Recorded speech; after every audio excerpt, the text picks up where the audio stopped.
Salut tout le monde et bienvenue dans ce nouveau récap de l'actu de la semaine. Un récap dans lequel on va beaucoup parler de nature avec surprise à la fin, une petite activité à faire en famille. On va aussi parler de l'ICE, une police spéciale aux États-Unis qui fait polémique. L'ICE, c'est d'ailleurs le sujet du podcast Comprendre un Max, le podcast des news qui est sorti ce vendredi comme d'habitude et que je vous invite à écouter. Et là, avant toute chose, vous vous êtes abonné ? Voilà, maintenant on peut y aller. Attention les news, c'est parti dans 3, 2, 1, go ! Hein? C'est vraiment vrai? En Autriche, une vache nommée Véronica a surpris un peu tout le monde. Et il faut dire qu'une vache qui utilise une brosse pour se gratter le dos, ça fait du bien, c'est quand même pas banal. Le truc c'est qu'ici, mon petit poulet, la vidéo de la vache a été vue par des chercheurs. Résultat, Véronica intrigue les scientifiques parce que c'est la première fois qu'on recense une vache qui utilise un outil pour faire une action. Et ça, c'est un signe d'intelligence. Les vaches sont probablement bien plus malines qu'on le croit. Bon là, mon petit poulet, va falloir qu'on parle d'un truc qui est pas cool, mais bon, tu connais, faut qu'on en parle. On part aux États-Unis et là-bas, des événements très graves se poursuivent à Minneapolis. Alex Pretty, un homme de 37 ans, a été tué par la police de l'immigration appelée ICE. C'est la deuxième personne tuée par cette police dans la même ville en seulement 2 semaines. On t'avait d'ailleurs déjà parlé du décès de René Nicole Good dans des circonstances semblables. Depuis, l'ICE, ou ICE, selon, multiplie les actions qui choquent la population, comme l'arrestation de cet enfant de 5 ans arrêté avec son papa. Sur place, une grande partie de la population descend dans la rue pour marquer son désaccord. Le jour de sa mort, Alex Pretty participait à une de ces manifestations. Sur plusieurs vidéos de témoins, on voit Alex avec un téléphone à la main en train de filmer et de protéger une femme poussée par terre par un agent. Sur les images, on voit alors des agents le plaquer au sol. Des images qui font froid dans le dos. Quelques secondes plus tard, des coups de feu sont tirés, alors que selon les vidéos, Alex Pretty est déjà immobilisé. Alors ouais, le gouvernement de Donald Trump affirme que Alex était dangereux parce qu'il avait une arme sur lui. Ils l'ont d'ailleurs accusé de terrorisme. Wow, temps mort. Alors mon petit poulet, faut que tu saches qu'aux États-Unis, le port d'armes avec permis est autorisé. Et les parents d'Alex? Les parents d'Alex, ils disent que le gouvernement est en train de mentir, qu'il n'avait pas d'armes en main pour menacer les agents. 2 témoins confirment aussi cette version.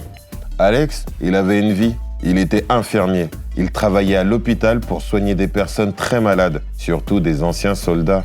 Tu sais, sa famille dit de lui qu'il aimait aider les autres, qu'il voulait rendre le monde meilleur. Alors il se passe quoi maintenant? Le maire et le gouverneur de la région demandent une enquête juste et indépendante. Beaucoup de personnes sont très choquées et organisent des veillées avec des bougies pour lui rendre hommage.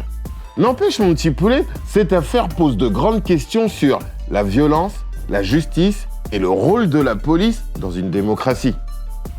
Depuis le week-end dernier, la neige et le froid s'abattent sur les États-Unis et le Canada. Évidemment, sur les routes, c'est très compliqué, mon petit poulet. Il faut dégager la neige et faire très attention de ne pas glisser. Dans certaines régions, la température ressentie atteint le moins 45 degrés. 2 fois plus froid que dans ton congélateur, ouais, t'as bien entendu. D'ailleurs, ce froid polaire a déjà fait plus de 20 morts par hypothermie. Oui, hypothermie, mon petit poulet. C'est-à-dire que ces personnes n'ont pas pu se protéger suffisamment du froid. À New York, comme dans d'autres endroits, les autorités organisent l'accueil des personnes qui ne savent pas rester au chaud. Et c'est pas tout. À cause de la glace, les câbles électriques se cassent, ce qui prive des centaines de milliers d'Américains d'électricité. La totale. Alors ouais, mon petit poulet, face à ces images, certaines personnes autour de toi pourraient te dire... il est où le réchauffement climatique? Il fait vachement froid pour une planète qui se réchauffe, non? Ouais, et ce qui fait peur, c'est que cette personne est loin d'être la seule à dire ou à penser ce genre de choses. Vous allez voir que le dérèglement climatique joue un rôle très important dans cette situation. Hein, François? En fait, tout vient de ce qu'on appelle le jet stream. C'est un courant atmosphérique très puissant qui passe à 30 km au-dessus du sol. Et ce qu'il faut s'imaginer, c'est qu'en temps normal, en hiver, le jet stream, il est très puissant, donc il va tout droit. Il fait une belle ligne droite sur le globe, juste en dessous du pôle Nord. Et donc d'habitude, l'air froid, il a tendance à rester tout au nord de la Terre. Mais le problème, c'est qu'avec le dérèglement climatique, il ondule, il ne va plus en ligne droite et il apporte de l'air très très froid sur des zones de la Terre qui n'en ont pas l'habitude. Bon ben voilà, tu le vois. Le dérèglement climatique, ce ne sont pas que des canicules ou sécheresses, non. C'est notre climat entier qui change et présente des événements de plus en plus extrêmes. Mes petits poulets, ce week-end, on se donne rendez-vous dehors. Oh, comment ça, pourquoi? Mais pour regarder les oiseaux. Ce 31 janvier et 1er février, c'est le grand recensement des oiseaux organisé par Natagora. Et petit oiseau, je ne te vois pas bien, toi là-bas, montre-toi. Chaque hiver, cette organisation qui a pour but de protéger la nature nous invite à observer les oiseaux près de chez nous. L'idée, c'est d'observer les espèces qui vivent dans notre environnement, de faire un petit récapitulatif et d'envoyer nos résultats à Natagora. Grâce à ces observations, mon petit poulet, les scientifiques pourront étudier mais aussi comprendre comment se comportent et évoluent les différentes espèces qui vivent ici, en Belgique. Du coup, voici les 3 espèces les plus représentées chez nous. En 3e position, il y a le rouge-gorge familier. Il est gris-brun avec un ventre orange et il mesure plus ou moins 13 cm.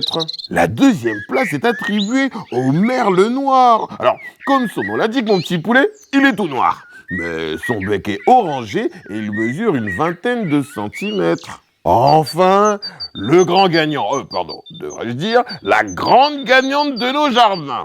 C'est la mésange charbonnière. Alors elle est charbonne, hein. Elle est jaune et bleue, elle mesure environ 14 cm. Tiens, voilà une belle activité à faire en famille, tiens, d'observer les oiseaux. Mais bon, on est d'accord, c'est pas facile de reconnaître un oiseau d'un autre. Donc rendez-vous sur le site de natagora.be. Là-bas, il y a des tas de fiches qui vous décrivent exactement à quoi ressemblent les différents oiseaux de nos jardins. C'est la fin de ce récap de l'actu de la semaine. Bye bye, merci.